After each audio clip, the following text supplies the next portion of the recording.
In 1985 Los Angeles, adult film actress MaXXXine auditions for the lead role in a new horror movie called The Puritan 2.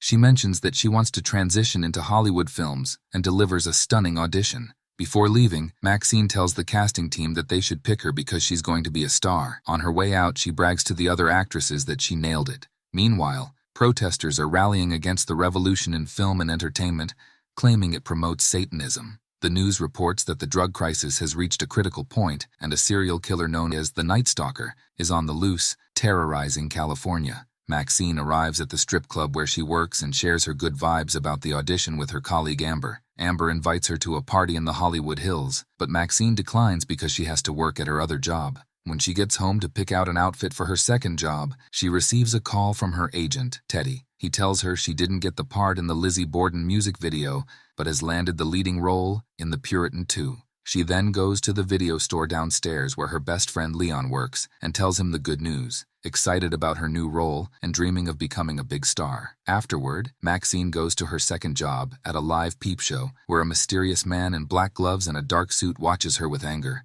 After work, MaXXXine walks with her friend, another adult entertainer named Tabby, who also invites her to the party that Amber mentioned. MaXXXine declines again since she has to get up early for work. After parting ways with Tabby, MaXXXine walks home alone and takes a shortcut through a dark alley, only to find the gate chained and locked. As she turns around, a man approaches her, brandishing a knife. MaXXXine pulls out her gun and orders him to strip naked and lie face down on the ground. She tells him that she crushed the head of the last person who tried to kill her, then stomped on his groin. Later, at MaXXXine's apartment, she and Leon fall asleep while watching a movie. Suddenly, a knock on the door wakes MaXXXine, and she finds a package left by the mysterious man. She opens it to discover a VHS tape of a pornographic video that she and her friends filmed at the farm 6 years ago. Meanwhile, in a house in Hollywood Hills, Amber and Tabby are kidnapped by the mysterious man, who records them. The next morning, detectives William and Torres arrive at the scene where Tabby and Amber's bodies are discovered, each branded with satanic symbols on their faces. Meanwhile, MaXXXine meets with a special effects makeup artist to create a life cast of her head. When the artist steps away, MaXXXine is left alone and covered in molding paste. She is haunted by the terrifying memories of Pearl from the farm. She has a panic attack and falls over, but the artist returns just in time to help her up. As MaXXXine is about to drive away, she notices a piece of paper on her windshield with a phone number and pictures from her yearbook. She calls the number, and the man who answers instructs her to meet him at a specific location, threatening to expose what happened in Texas if she doesn't show up. MaXXXine arrives at a restaurant and meets a man named John, who introduces himself as a private detective. He reveals that someone powerful hired him to find her, and that they know about her involvement in the farm massacre. MaXXXine denies any connection to the deaths, and asks how much money he wants to leave her alone. John explains that it's not about money and tells her to meet his employer at a location on Starlight Drive later that night, or she'll never be able to work in the city again. He leaves her with an envelope containing a newspaper clipping from the massacre 6 years ago, with the headline, "The Texas Porn Star Massacre." When MaXXXine gets home, detectives Williams and Torres stop her to question her about Tabby and Amber's murders, as she was the last person to see them.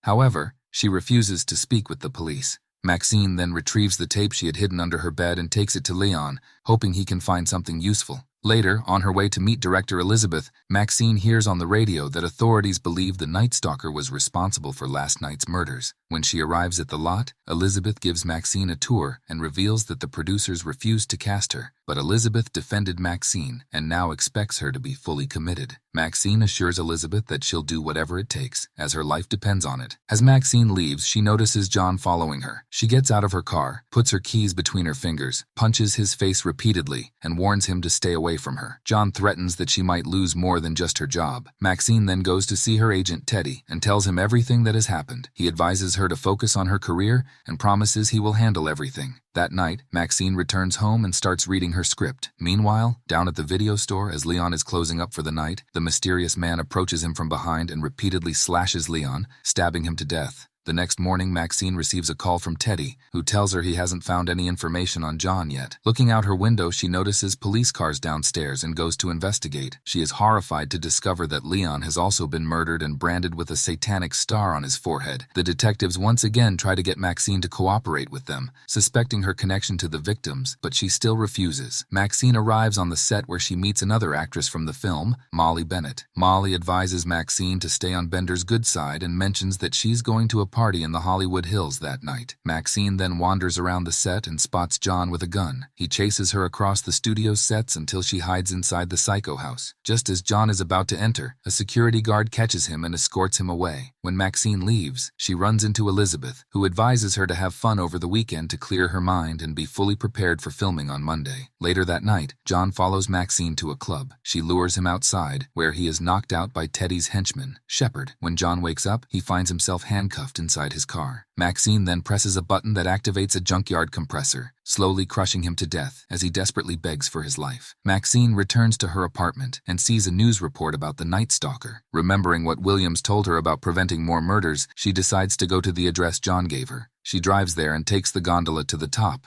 unaware that the two detectives are following her. She enters the mansion and walks upstairs, discovering that the killer is her televangelist father, Ernest. He reveals that he has been filming the murders to create a snuff film to expose Hollywood's sinful corruption, which he believes is destroying traditional families. He claims he can remove the evil within her. MaXXXine accidentally bumps into a suitcase, causing it to fall down the stairs and reveal Molly's dismembered body stuffed inside. Her father then wraps a plastic bag around her head and chokes her until she passes out. When MaXXXine wakes up, she realizes she's tied to a tree and blindfolded. Her father's followers are gathered around, with some filming the event. Ernest plans to film an exorcism to show the world and reassures her that she will achieve her dream of fame and recognition. He demands that MaXXXine confess to being possessed to be saved by divine intervention, threatening that if she doesn't, she will be branded with the same star symbol as his other victims. Just as he's about to burn her face, detectives Williams and Torres burst in. Ernest calls on his followers to fight for God, and a fierce shootout ensues. Many of the followers are shot and killed, and Ernest escapes. MaXXXine retrieves the knife she had hidden earlier and manages to free herself. However, before she can escape, one of the followers drags her into a pool and tries to drown her. In a desperate fight, she stabs him with the knife, killing him. Torres chases after Ernest and Williams tells MaXXXine to stay put, assuring her that help is on the way. However, MaXXXine ignores Williams' advice, grabs a shotgun, and follows them up the hill. She hears gunshots and finds Torres with serious injuries. Williams instructs MaXXXine to apply pressure to Torres's wound while she continues the pursuit of Ernest. Unfortunately, Torres succumbs to his injuries and dies. MaXXXine then searches for Williams and finds her with a cross stabbed into her eye. Williams tells MaXXXine that she shot Ernest before falling down the hill. At the Hollywood sign, MaXXXine finds her father mortally wounded. He calls her a monster and asks for forgiveness for failing her. At this moment, a police helicopter arrives and orders MaXXXine to drop her weapon. MaXXXine looks up at the flashlights and envisions herself as a big star. She imagines being interviewed on television, credited for taking down her father, the serial killer, and becoming successful after filming Puritan 2. Elizabeth even buys the rights to her story and will direct a biographical film about her. Returning to reality, MaXXXine realizes that her father gave her the divine intervention she needed and shoots him in the head. 1 month later, MaXXXine returns to work on the Puritan 2 set. Elizabeth asks her what's next, and MaXXXine simply replies that she never wants her fame to end. Don't forget to like, share, and subscribe. Thanks for watching. Be sure to check out our channel for more videos.